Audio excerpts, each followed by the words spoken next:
დილამშვიდობის მეგობრებო, მოგესალმებით ყველას. მინდა დღევანდელი სხდომა დავიწყო იმ ტრაგიკული შემთხვევით, რომელიც რამდენიმე დღის წინ დიდუბის რაიონში მოხდა, თევდორე-ღვთლის ქუჩაზე. აღნიშნულმა უბედურმა შემთხვევამ გამოიწვია სამწუხაროდ ავარიული корпуსის ჩამონგრევა და ორი ადამიანის გარდაცვალება. მინდა კიდევ ერთხელ მიუსამძიმრო გარდაცვლილის ოჯახებს, ახლობლებს, ძალიან მძიმეა ეს ყველაფერი, ცხადია.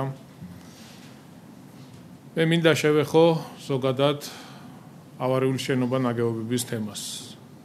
ბოლო ორი წლის განმავლობაში ძალიან ბევრი განმარტების გაკეთება მომიწია, თუმცა მანამდეც ძალიან ბევრს საუბრობდით აღნიშნულთან დაკავშირებით და კიდევ ერთხელ ვეცდები საზოგადოებას მივაწოდო ინფორმაცია აღნიშნულ გამოწვევასთან და აღნიშნულ პრობლემასთან დაკავშირებით, რომელიც გვაქვს ქალაქში.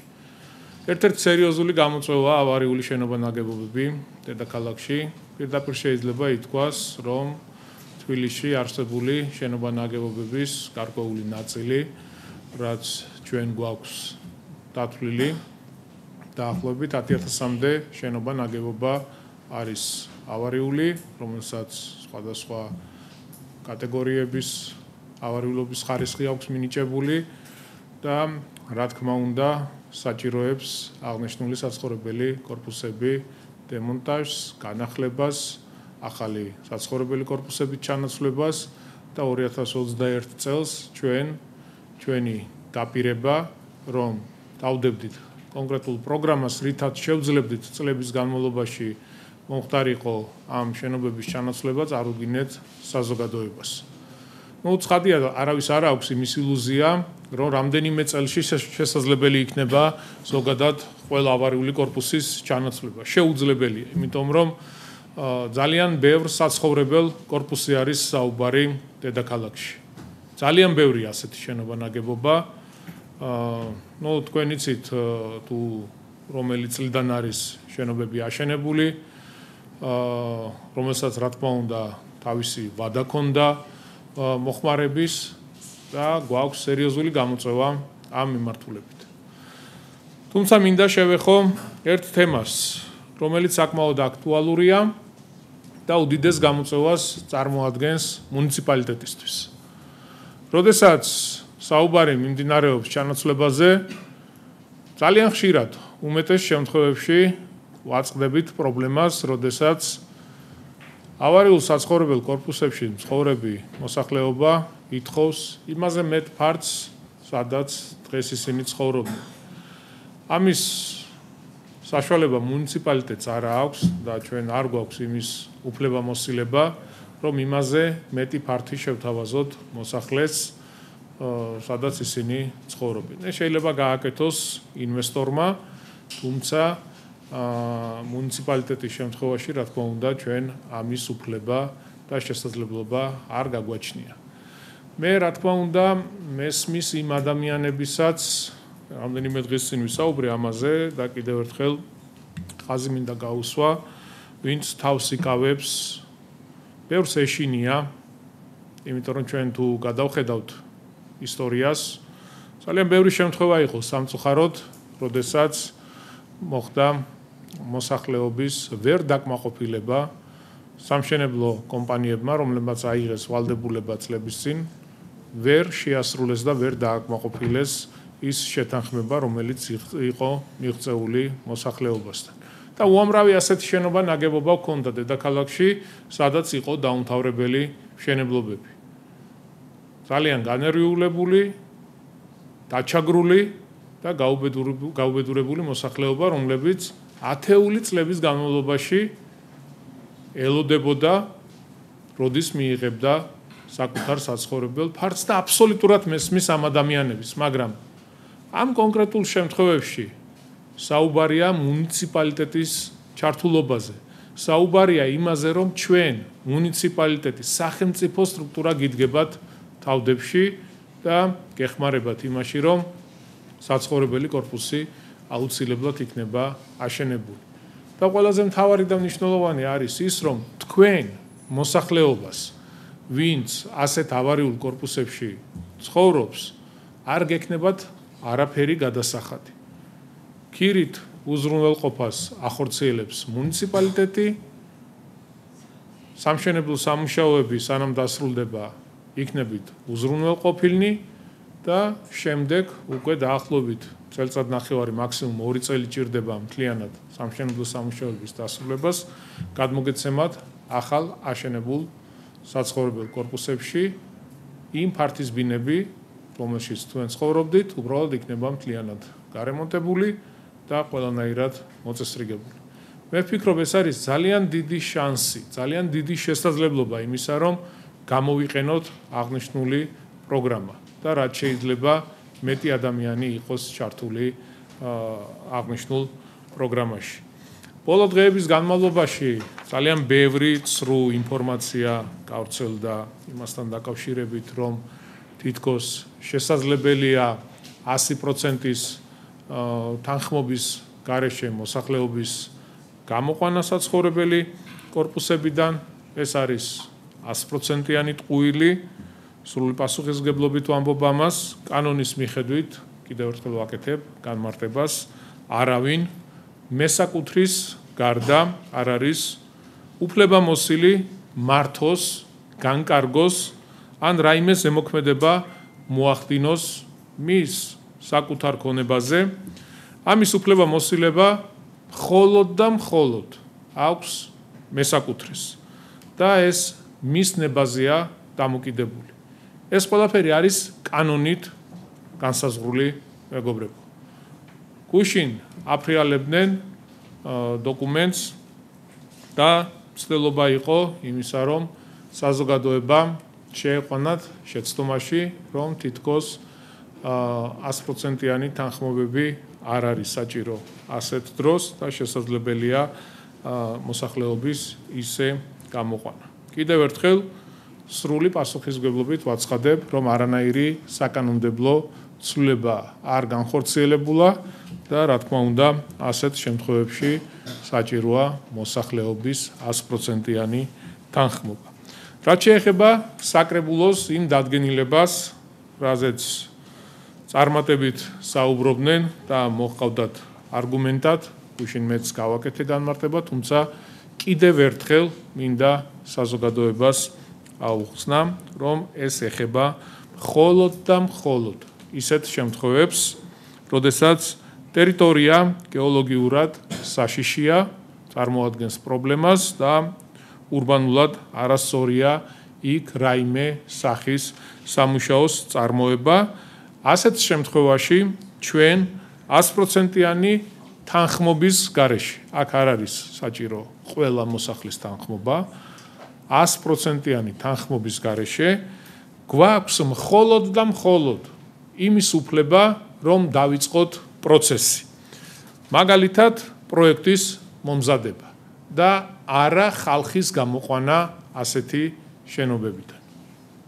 აქაც, რა თქმა უნდა, საჭიროა მოხდეს 100%-იანი თანხმობა, რომ ეს ოჯახები გამოვიყვანოთ ამ საცხოვრებელი კორპუსებიდან.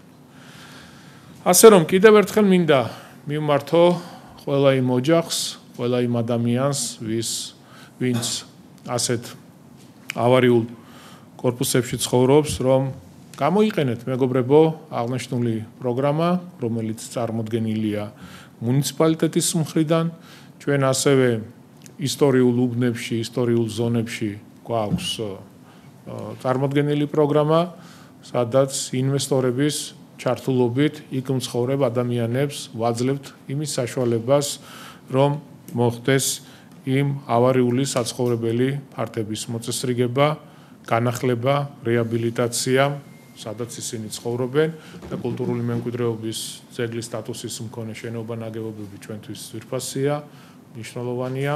მუნიციპალიტეტი ცხადია, თბილისის განვითარების ფონდი ახორციელებს ამ მიმართულებით სამუშაოებს. ჩვენ უახლოეს მომავალში დავიწყებთ ინგოროყვას ქუჩისა და სულხან-საბას ქუჩისარეაბილიტაციო სამუშაოებს და განახლებით სამუშაოებს, სადაც უამრავი ძეგლის სტატუსის მქონე შენობა ნაგებობა დგას.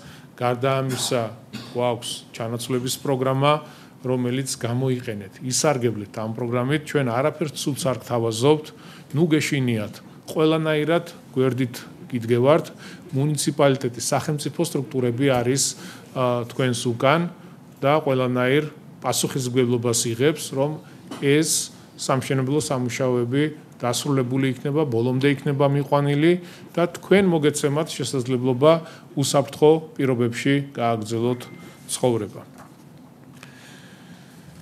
შემდეგი თემა ასევე ძალიან მნიშვნელოვანია, ვფიქრობ, თბილისელებისთვის. თქვენ იცით, რომ ჩვენ დავიწყეთ ვაკის პარკის სარეაბილიტაციო სამუშაოები, რომელიც რამდენიმე ეტაპად იყო დაყოფილი და დღეს მინდა მოგაწოდოთ ინფორმაცია იმის შესახებ, რომ სამუშაოების ბოლო ეტაპს ვიწყებთ. ეს არის კასკადის სარეაბილიტაციო სამუშაოები, შადრევნის სარეაბილიტაციო სამუშაოები. პირველ ეტაპზე ჩატარდება კვლევები, დეტალური პროექტირება, რომლისთვისაც განსაზღვრულია კალენდარული რამდენი დღე გვაქვს განსაზღვრული ზუსტად 2 თვის განმავლობაში ჩატარდება ეს კვლევები.